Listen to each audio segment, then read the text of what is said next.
I noticed a strange girl I'd never met, ready to end her life, so I ignored protocol to help her. When I contacted her foster father about it, he said it was nonsense and asked, "Why are you bothering me during my vacation?" That happened 4 months back. Now I've made him sorry for everything. And then some. I was out doing deliveries just trying to get through my route. When I glanced up and spotted through a second-floor window, I noticed a girl getting ready to end it all. She was a young teen, and she was balanced on a chair, frozen in place, securing something above her head. Her expression was empty, as if her mind was somewhere else. Before I could fully understand what was happening, she pushed the chair out from under her. I dropped the package immediately. I pounded on the locked door and yelled, "Hey, open up!" But I got nothing. I didn't even think. I just bolted around the side of the house, found a window, and punched through it with my elbow. Glass shattered everywhere, wounding my arm, but I didn't feel it yet. Adrenaline took over as I climbed inside. I ran up the stairs, heart pounding so loud I could barely hear. I burst into the room, and there she was, barely conscious. I grabbed her and lifted her up with all my strength, trying to stop her from choking. My hands shook like crazy as I worked the knot loose and finally got her down. She gasped and coughed, her eyes wide with shock. We just stared at each other for a few seconds, both shaking and breathing hard. I pulled out my phone to call 911. "Who are you?" she whispered, barely audible. The ambulance showed up quickly, and they took her straight to the hospital. The police came and asked me a bunch of questions, and I ended up at the hospital too to get stitches. My supervisor called me, yelling about the broken window, damaged package, and how I might lose my job. But honestly, none of that mattered.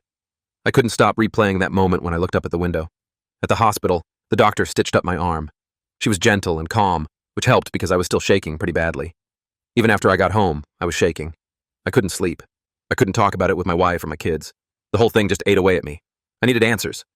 So the next day, I called the hospital and asked for the girl's emergency contact info. After some hesitation, the nurse gave me a phone number. Apparently, the girl's foster parents were out of town.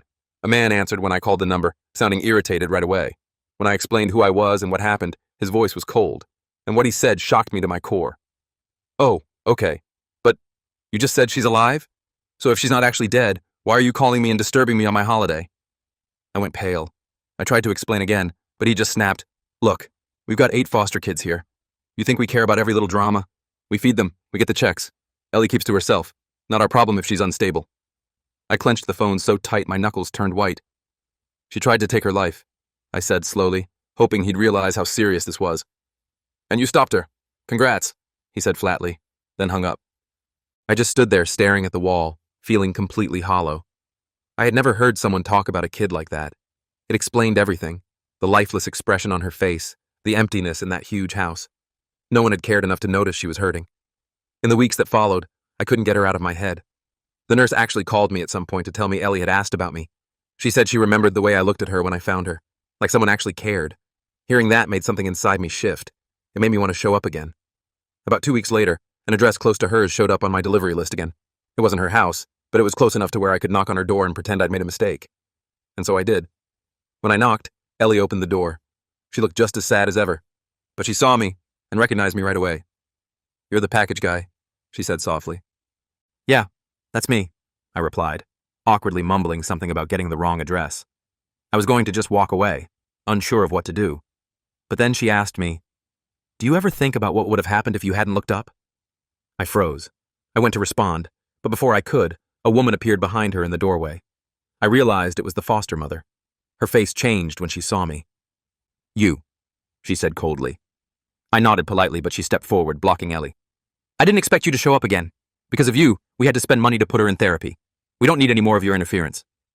"I was just delivering something," I said, trying to stay calm. "Well, you did more than that. You cost us money," she said sharply. "And don't pretend you're some hero. You're not her guardian angel. You're just a delivery guy who happened to look up." I didn't respond. I glanced behind her at Ellie, who was quietly watching everything. Her eyes met mine, and she gave me this scared, shy look, almost as if she was begging me for help. In that moment, I knew I couldn't just walk away and forget about her. Something was seriously wrong in that house, and Ellie needed someone on her side. As I walked back to my van, I made a decision. I wasn't going to abandon this girl to these monsters who only saw her as a paycheck. I didn't know exactly what I was going to do yet, but I knew I had to do something. This was just the beginning. I got back to my van and sat there for a while, just staring at the steering wheel. My arm throbbed where the stitches were, a physical reminder of what had happened. I couldn't shake the image of Ellie's face, that silent plea for help. The foster mom's words kept echoing in my head too. "You cost us money." Not, "You saved our daughter," or "Thank you." Just, you cost us money. Who thinks like that about a kid? I finished my route on autopilot, dropping off packages without really seeing the houses or the people. When I got home that night, I tried to act normal for my family. My wife Karen noticed something was off, though. She's always been good at reading me. "You're still thinking about that girl, aren't you?" she asked after the kids went to bed. I nodded, not sure how to explain the mess of feelings inside me. Karen sat down next to me on the couch and took my hand. I told her about going to Ellie's house, about the foster mom's reaction. Karen's face got more concerned with every word. "These people sound horrible," she said. "Have you thought about calling CPS?" I hadn't, actually. It seemed so obvious now that she mentioned it. The next morning, I called Child Protective Services and reported what I'd seen and heard. The woman on the phone took all my information and said they'd look into it. She sounded tired, like she'd heard 1,000 stories like mine. I wasn't sure if anything would come of it, but at least I'd done something. A few days went by. I kept an eye out for Ellie's address on my delivery routes, but it never came up. I thought about driving by her house on my own time, but wasn't sure if that would make things worse. I didn't want to get her in trouble with her foster parents. Then, about a week after I made the CPS report, I got a text from an unknown number. "This is Ellie. The nurse gave me your number. Can we talk?" I stared at my phone for a good minute, surprised. I hadn't expected her to reach out. I texted back that yes, we could talk, and asked if she was okay. 3 dots appeared, disappeared, appeared again. Finally, a response came through. "Not really. CPS came by yesterday. Foster parents are furious. Said I'm causing problems." My stomach dropped. I hadn't thought about how the foster parents would react to a CPS visit. Of course they'd blame Ellie. I asked if she was safe, and she said she was for now, but things were tense. We texted back and forth for a bit. She told me she was 16, had been in foster care since she was 12, and had been with this family for about a year. They had 7 other foster kids, all younger than her. The parents, the Millers, were nice when social workers were around, but completely different when they were alone. "They're just in it for the money," she texted. "They spend as little as possible on us and pocket the rest." I wasn't surprised, given what I'd heard from the foster dad on the phone. Ellie said the Millers were especially mad about the therapy sessions they'd been forced to arrange after her suicide attempt. Apparently, they were worried the therapist would figure out what was going on and report them. Over the next few weeks, Ellie and I kept texting. I was careful not to cross any lines. I was just trying to be a supportive adult in her life, someone she could talk to. Karen knew about it and supported me. She even suggested inviting Ellie over for dinner sometime, but I wasn't sure how to make that happen without the Millers finding out. One day, about a month after the incident, I was delivering in Ellie's neighborhood again. I texted her to let her know I'd be nearby, and she asked if I could meet her at a park a few blocks from her house. She said she was allowed to go there after school. I finished my deliveries and headed to the park. It was a small neighborhood place with a playground and some benches. Ellie was sitting on one of the swings, looking even thinner than before. When she saw me, she gave a small wave. I sat on the swing next to her, feeling awkwardly large on the kid-sized equipment. "Thanks for coming," she said quietly. Up close, I could see a faint bruise on her cheek, partially covered with makeup. "What happened to your face?" I asked, trying to keep my voice calm. She touched her cheek self-consciously. "Mrs. Miller got mad when I was late coming home from school yesterday." I felt a surge of anger but tried not to show it. "Has she hit you before?" Ellie shrugged. "Not usually. She's more into other stuff, locking us in our rooms, withholding food, that kind of thing." My blood boiled hearing her talk about ABSI so casually, like it was just a normal part of life. "Ellie, you know that's not okay, right? None of that is normal." "I know," she said. "But CPS didn't do anything. They never do. The Millers know exactly what to say, how to make everything look perfect when officials visit." She told me more about life in the Miller house, how the foster kids were basically treated like servants, how the Millers would put on a big show whenever social workers came by, with home-cooked meals and family game nights that never happened otherwise, how they threatened the kids to keep them quiet. "The little ones are too scared to say anything," Ellie explained, "and they don't really understand that it's not normal. I try to look out for them, but—" She trailed off, looking down at her worn sneakers. I could see the weight of responsibility on her shoulders. She was just a kid herself, trying to protect even younger kids in an impossible situation. "What about your therapist?" I asked. "Can you tell them what's going on?" Ellie shook her head. "Mrs. Miller sits in on all my sessions, says it's to support me, but really it's to make sure I don't say anything." We talked for about an hour. By the end, I felt even more certain that I needed to help somehow. I gave Ellie my personal email address, telling her to use it if she ever couldn't text me for some reason. As she got up to leave, she hesitated, then gave me a quick, awkward hug. "Thanks for not forgetting about me," she said, then hurried off toward her house. That night, I talked everything over with Karen. She was as disturbed as I was by what Ellie had told me. We discussed options, calling CPS again, trying to find Ellie's social worker directly, even looking into becoming foster parents ourselves. None of the options seemed perfect, but we agreed we had to do something. The next day, I called CPS again and spoke to a different person. I explained the situation in more detail, including the bruise I'd seen on Ellie's face. The worker sounded more concerned this time and promised they would investigate further. I wasn't holding my breath, given what Ellie had said about the Millers' ability to fool officials, but it was worth trying. A few days later, I got an email from Ellie.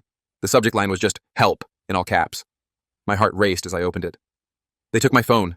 They know I've been talking to you. Mr. Miller is really mad. Said I'm ungrateful and making up lies. They're sending me away to some special group home for troubled teens. Please help. I'm scared." I showed the email to Karen immediately. She read it with wide eyes, then looked up at me. "We need to do something now," she said firmly. "This sounds serious." I agreed. We decided I would go to the house right away while Karen called CPS again to report the escalation. I drove to the Miller's house, my heart pounding the whole way. When I got there, I saw a car in the driveway being loaded with luggage. Mr. Miller was putting a suitcase in the trunk while Mrs. Miller stood nearby, checking something on her phone. Ellie was nowhere in sight. I parked across the street and walked over, trying to look casual. Mr. Miller spotted me and his face darkened.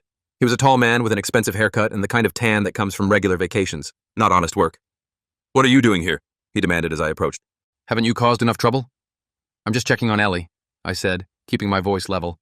"I heard you're sending her away." Mrs. Miller stepped forward, her elevated heels clicking on the driveway. "That's none of your business. Ellie needs specialized care that we can't provide. We're doing what's best for her." "By sending her to a place for troubled teens?" I asked skeptically. "Those places have a pretty bad reputation." Mr. Miller's face flushed with anger. "Look, delivery man, you need to back off. You have no idea what it's like dealing with these kids. Ellie is manipulative and attention-seeking. She's been lying to you." I noticed movement in an upstairs window, a small face peering out. One of the younger foster kids, watching the confrontation. It reminded me that Ellie wasn't the only one suffering in this house. "Where's Ellie now?" I asked, ignoring his attempt to paint her as the problem. "Inside, packing," Mrs. Miller said curtly. "We're leaving in an hour. The facility is expecting her today." I needed to stall them somehow, give CPS time to respond to Karen's call. "Can I at least say goodbye to her? She texted me that she was scared." "She doesn't have her phone anymore," Mr. Miller said with a smirk. "And no, you can't see her. You're not family. You're not her guardian. You're nothing to her." That stung, but I knew he was just trying to get rid of me. I stood my ground. "I'm the person who saved her life. I think that counts for something." Mrs. Miller rolled her eyes. "Oh, please. She wasn't really going to do it. It was just another cry for attention. You fell for it, and now you think you're her savior." I couldn't believe what I was hearing. These people were truly heartless. Before I could respond, the front door opened and Ellie came out, dragging a small suitcase. Her eyes widened when she saw me. There was another bruise on her arm, fresher than the one on her face. "James?" she said, using my name for the first time. "What are you doing here?" Mr. Miller stepped between us. "He was just leaving," he said firmly, giving me a warning look.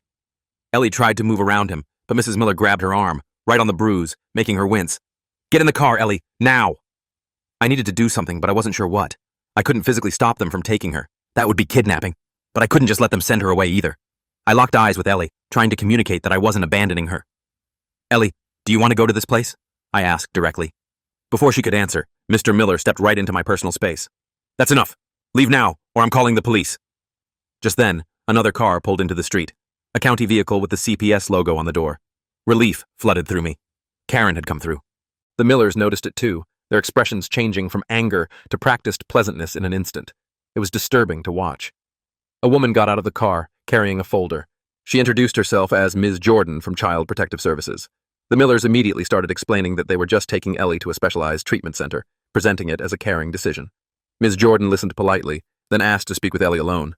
The Millers objected, but Ms. Jordan was firm.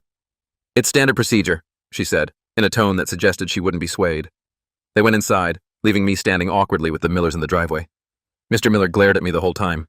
After about 20 minutes, Ms. Jordan came back out with Ellie. She asked to see the paperwork for the facility where they were planning to send Ellie. Mrs. Miller fumbled through her purse and produced some documents. Ms. Jordan reviewed them carefully, then frowned. "This facility isn't approved by our department. It's not even licensed in this state." The Millers started making excuses, talking over each other about how highly recommended the place was. Ms. Jordan cut them off. "I'm going to need to put a hold on this transfer until we can properly review it. In the meantime, I'd like to interview the other children in the home." Mrs. Miller's pleasant mask slipped for a second. "They're at school," she said quickly. "All of them?" Ms. Jordan asked, checking her watch. "It's nearly 4 p.m. Mr. Miller jumped in. "After-school activities. Very busy kids." Ms. Jordan didn't look convinced. She asked to see the children's rooms, and the Millers reluctantly led her back inside. Ellie stayed outside, moving to stand near me. "Thank you," she whispered. "They were going to send me to someplace in Utah. I looked it up online. It's horrible. Kids have died there." My stomach turned. How did you email me if they took your phone? Library computer at school, she explained. I was afraid they'd check my browser history at home. We waited anxiously as Ms. Jordan inspected the house. When they came back out, her professional demeanor had hardened. I'm going to need to speak with all the children, she said firmly. I'll be back tomorrow with a court order if necessary. The Millers protested, but Ms. Jordan stood her ground. She told them Ellie wouldn't be going anywhere until a proper investigation was completed. Then she asked Ellie if she had somewhere safe she could stay for the night. Ellie looked at me uncertainly. I cleared my throat. My wife and I would be happy to have her stay with us temporarily, I offered. We have kids of our own, plenty of space. Ms. Jordan considered this, then nodded. That might be best for tonight, until we sort this out. I'll need to call your wife to confirm and get your address. The Millers were furious, but couldn't do much with a CPS worker present. Ms. Jordan called Karen, who immediately agreed to the arrangement.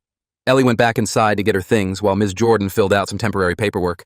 The Millers kept shooting me venomous looks. When Ellie came back out with her small suitcase, Mrs. Miller suddenly grabbed her arm again. Remember what we talked about? She hissed, just loud enough for me to hear. Nobody will believe you. Nobody wants a troubled teen. Ms. Jordan stepped in immediately. That's enough, Mrs. Miller. Please let go of Ellie. The drive home with Ellie was quiet at first. She stared out the window, clutching her suitcase on her lap like she was afraid someone would take it. I tried to make casual conversation, telling her about my kids and how Karen was excited to meet her. Slowly, she started to relax a little. Do you think they'll let me stay somewhere else permanently? She asked as we neared my house. I don't want to go back there. I don't know, I answered honestly. But we're going to do everything we can to help you. You're not alone in this anymore. When we got home, Karen was waiting at the door. She welcomed Ellie warmly, showing her to our guest room and offering her something to eat. My kids, Alex and Lily, were curious about our visitor but politely gave her space. Over dinner, Ellie gradually opened up more, even smiling a little at Lily's jokes. Later that night, after the kids were in bed, Ellie showed us some photos on an old iPod she had hidden in her suitcase. They showed the conditions in the Millers' house when social workers weren't around: sparse bedrooms with multiple bunk beds, empty refrigerators, locks on the outside of doors. She also had screenshots of text messages from the Millers, threatening the kids if they talked to authorities. I've been collecting evidence, she explained. I was going to show someone eventually, but I was scared. The Millers told us no one would believe us over them. Karen and I exchanged looks. This was more than neglect. It was systematic abuse. We promised Ellie we'd help her get this information to Ms. Jordan. The next day, Ms. Jordan came to our house to interview Ellie properly. Ellie showed her all the evidence she'd collected. Ms. Jordan took it very seriously, taking copies of everything and making detailed notes. She told us she'd already visited the Millers' house again that morning and had managed to speak with some of the younger children. Their stories matched Ellie's. We're removing all the children from the home pending a full investigation, Ms. Jordan informed us. The evidence Ellie provided is extremely helpful. It's rare to have such thorough documentation. Ellie looked both relieved and worried. What about the little ones? Where will they go? We're working on appropriate placements, Ms. Jordan assured her. Emergency foster homes for now, then hopefully more permanent situations. Over the next several weeks, our house became a kind of headquarters for the case. Ms. Jordan visited regularly with updates. The investigation into the Millers was expanding as authorities discovered they'd been fostering children for years, potentially mistreating dozens of kids while collecting government checks. Other former foster children were coming forward with similar stories. Ellie stayed with us during this time. Karen and I had discussed it and decided to apply to become her foster parents. We talked to Ellie about it first, of course, and she was cautiously excited about the idea. The process wouldn't be quick or easy, but Ms. Jordan was supportive and promised to help navigate the system. About a month after Ellie came to stay with us, I was at work when I got an urgent call from Karen. The Millers had shown up at our house demanding to see Ellie. Karen had refused to let them in and called the police, but they were making a scene in our front yard. I rushed home, my heart racing. When I pulled up to our house, there was a police car already in the driveway. The Millers were arguing with an officer while Karen stood in the doorway, blocking the entrance. I parked and hurried over. There he is, Mr. Miller shouted when he saw me. That's the man who's been stalking our foster daughter. The officer turned to me with a questioning look. I identified myself and explained the situation as calmly as I could. Karen backed me up, showing the officer the temporary custody paperwork Ms. Jordan had provided. Mrs. Miller was putting on quite a performance, crying and claiming they were just worried about Ellie's well-being. We love her like our own daughter, she sobbed. We just want her to get the help she needs. The officer seemed unsure who to believe until Ellie herself came outside. She stood tall despite her obvious fear and addressed the officer directly. They're lying, she said clearly. They were going to send me to an abusive facility to get rid of me. They hurt me and the other kids. CPS has all the evidence. She pulled up her sleeve to show the bruise on her arm, now yellowing but still visible. Mrs. Miller did this when she grabbed me. It's not the first time. The officer's demeanor changed immediately. He asked the Millers to step back and called for backup. While we waited, he took statements from all of us, including Ellie. I could see the Millers getting more agitated as Ellie calmly described their abuse. When the second police car arrived, the officer conferred with his colleague, then approached the Millers again. "I'm going to have to ask you to leave this property," he said firmly. "There's an active CPS investigation, and you have no legal right to contact Ellie at this time." Mr. Miller's face contorted with rage. "This isn't over," he spat, looking directly at me. "You've ruined everything. We'll make sure you regret it." The officers escorted the Millers off our property, warning them not to return. As they drove away, Ellie let out a shaky breath. "They're not going to give up," she said quietly. "They're losing a lot of money because of this." She was right.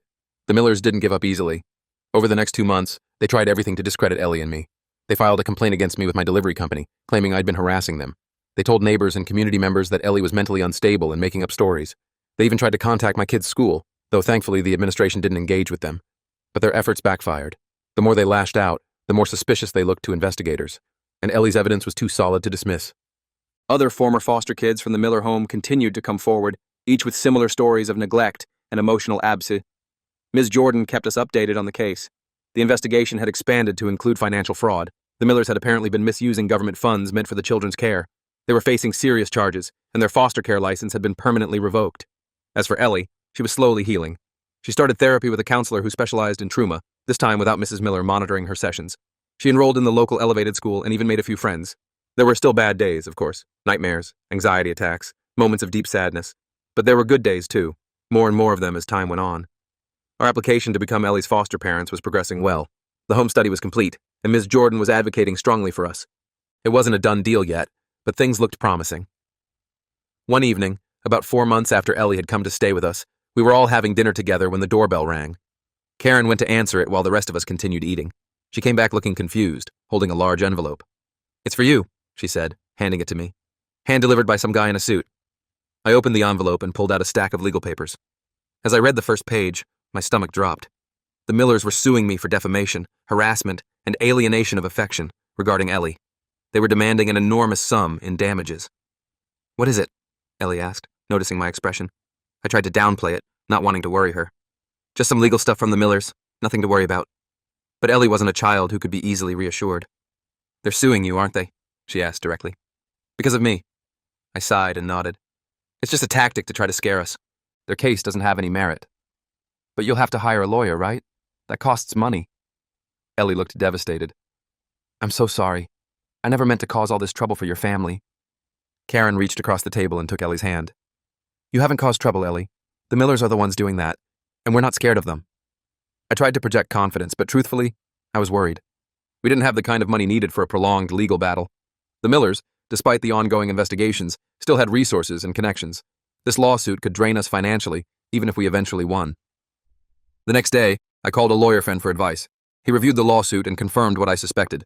It was mostly baseless, designed to intimidate rather than succeed in court, but fighting it would still be expensive and stressful. "The good news," he told me, "is that there's a strong case for having this dismissed early. The Millers are under investigation for the very things they're claiming you defamed them about. Truth is an absolute defense against defamation." He agreed to represent me at a reduced rate, understanding our situation. It was still going to be tight financially, but we'd manage. What mattered most was protecting Ellie and seeing this through. When I got home that evening, Ellie was waiting for me with a determined look on her face. "I want to testify against the Millers," she announced. "In court, in their lawsuit, wherever. I'm not afraid anymore." I was surprised by her resolve. "Are you sure? It could be really difficult facing them like that." She nodded firmly. "I'm sure. They think they can bully everyone into giving them what they want. They've been doing it for years. Someone needs to stand up to them, and I want it to be me." Her courage was humbling. This girl who had been through so much was willing to face her abusers to protect us, the family that had taken her in. I felt a surge of pride mixed with concern. Ellie had already endured more than any kid should have to. I didn't want her to suffer more because of this lawsuit, but I also understood her need to take back some control, to fight rather than hide. So I nodded and told her we'd talk to the lawyer about it. Whatever happened next, we'd face it together. The next few weeks were a total blur of lawyer meetings and paperwork. Our lawyer, Thomas, was pretty great about explaining everything in normal people terms instead of legal gibberish. He filed a motion to dismiss the Millers' lawsuit, arguing it was just retaliation for the CPS investigation. Meanwhile, the criminal investigation against the Millers was picking up steam. The financial fraud stuff was looking serious. Apparently, they'd been pocketing thousands of dollars meant for the kids' care. Ellie was still determined to testify. Thomas helped prepare her, explaining what kinds of questions she might face and how to answer them. I was worried about her having to relive all that trauma, but she seemed stronger each day. The therapy was definitely helping. She'd started calling her therapist the brain mechanic, which made us all laugh. One night, I found Ellie sitting on our back porch, staring at the stars. I sat down next to her, not saying anything at first. We just existed in the quiet together for a while. "You know what's weird?" she finally said. "If you hadn't looked up that day, I wouldn't be here. But also, the other kids might still be with the Millers." I hadn't thought about it that way before. One random moment had changed so many lives. I told her I was glad I looked up, and she gave me a small smile. The court date for the motion to dismiss came faster than expected. Thomas seemed confident, but I was a nervous wreck the whole morning. Karen took the day off work to come with us for support. Ellie wasn't required to be there for this hearing, but she insisted on coming anyway. "I want to see their faces when they lose," she said with a determination that surprised me. The courthouse was intimidating, all marble and echoes and people rushing around looking important. We met Thomas in the hallway outside the courtroom. He was wearing a suit that actually fit him, unlike the baggy one he wore at our meetings. "Ready?" he asked, and I nodded even though I definitely wasn't. Inside, the Millers were already seated with their lawyer, a slick-looking guy in an expensive suit. Mrs. Miller glared at us as we walked in, but Mr. Miller wouldn't even look our way. They both looked more stressed than the last time I'd seen them. The investigation was clearly taking its toll. The judge, an older woman with reading glasses perched on her nose, called the court to order. The Miller's lawyer went first, painting this ridiculous picture of me as some obsessed delivery driver who'd inserted himself into their family and turned their foster daughter against them. He claimed I'd made false accusations that had damaged their reputation and business connections. When it was Thomas's turn, he calmly dismantled their entire argument. He presented evidence from the CPS investigation, including some of Ellie's photos and screenshots. He pointed out that the Millers were under criminal investigation for the very things they claimed I'd falsely accused them of. "Your Honor," Thomas said, "this lawsuit isn't about defamation. It's about intimidation. The plaintiffs are attempting to silence a whistleblower and punish a good Samaritan who saved a young girl's life and then refused to look the other way when he discovered Absi." The judge asked several questions, looking back and forth between the documents and the Millers. Their lawyer tried to argue that the CPS investigation was separate from their defamation claims, but he was clearly struggling. After about an hour of arguments, the judge removed her glasses and looked directly at the Millers. "I've heard enough," she said. "This case appears to be a clear attempt at legal intimidation. The motion to dismiss is granted." I let out a breath I didn't realize I'd been holding. Karen squeezed my hand so hard it hurt, but I didn't mind. Ellie was sitting completely still, her eyes fixed on the Millers. The judge wasn't finished, though. "Furthermore," she continued, "I'm referring this matter to the Bar Association for review of potential ethical violations in bringing this suit, and I'm ordering the plaintiffs to pay the defendants' legal fees." The Millers' lawyer started to object, but the judge cut him off with a sharp look. As we left the courtroom, I felt like a massive weight had been lifted. The Millers brushed past us in the hallway, and Mr. Miller muttered something under his breath that I couldn't quite hear, but his face said it all. They weren't done with us yet. Thomas was pleased with the outcome, but cautioned us that the Millers might try something else. "People like that don't give up easily," he warned. "Stay vigilant." He wasn't wrong. A few days later, Mrs. Miller showed up at my workplace. My supervisor called me to the front office, looking uncomfortable. When I got there, she was sitting in a chair, dressed like she was heading to a business meeting. "Mr. Williams?" she said with a fake smile, using my last name like we were old acquaintances. "I was hoping we could talk privately." My supervisor raised his eyebrows at me, clearly wondering what was going on. I told him it was related to a legal matter and asked if we could use the conference room. He agreed, looking relieved to not be involved. Once we were alone, Mrs. Miller's smile vanished. "This has gone far enough," she said coldly. "You've made your point." I just stared at her, not sure what she was getting at. She opened her purse and pulled out an envelope. $20,000, she said, sliding it across the table. "Cash. Take it, drop everything, and convince Ellie to recant her statements. Say she was confused, traumatized, whatever. Just make this go away." I couldn't believe what I was hearing. She was trying to bribe me to help them escape justice. I pushed the envelope back toward her without opening it. "Not interested," I said. "And you should leave before I call the police." Her face hardened. "Don't be stupid. This investigation is going to drag on for months, maybe years. The stress will destroy your family. Ellie will have to relive everything over and over. Is that what you want for her?" I stood up, done with the conversation. "What I want is for you and your husband to face consequences for what you did to those kids. Now get out." She grabbed the envelope and stuffed it back in her purse. "You'll regret this," she said as she left. "We have friends in places you can't imagine." I reported the bribe attempt to both the police and Ms. Jordan immediately. They took it very seriously. Apparently, attempting to bribe a witness is a pretty big deal. The detective I spoke with said it would definitely strengthen the case against the Millers. That night, I told Karen and Ellie what had happened. Karen was furious, but Ellie just nodded like she'd expected something like this. "They tried to bribe some of the other kids before," she explained. "When inspections were coming up, they'd give them candy or privileges if they said the right things." The next few days were tense. I kept expecting the Millers to try something else, but nothing happened. Then, about a week after the bribe attempt, Ms. Jordan called with news. The police had executed a search warrant on the Millers' financial records and found evidence of extensive fraud. They'd been arrested that morning. They were taking in kids from multiple counties and double-billing the system, Ms. Jordan explained, plus skimming money that was supposed to go toward the children's care. We're talking hundreds of thousands of dollars over several years. I felt a mix of relief and vindication. The Millers were finally facing real consequences. When I told Ellie, she got very quiet, then asked if she could call some of the younger kids who'd been in the home with her. She was worried about how they were handling the news. Ms. Jordan arranged for Ellie to talk to a few of them. Hearing her reassure these younger kids, telling them it wasn't their fault and things would get better, was incredible. She'd been through so much herself, but she was still focused on protecting others. Our application to become Ellie's foster parents was finally approved a few weeks later. We had a small celebration dinner, just our family. Ellie seemed happier than I'd ever seen her, though she admitted she was scared to get too comfortable in case something went wrong again. Nothing's going to go wrong, Karen assured her. You're stuck with us now. The preliminary hearing for the Millers' Kearmanal case was scheduled for the following month. Ellie would need to testify, along with several other former foster kids. She was nervous, but determined. We helped her prepare as best we could, and her therapist worked with her on coping strategies for the stress.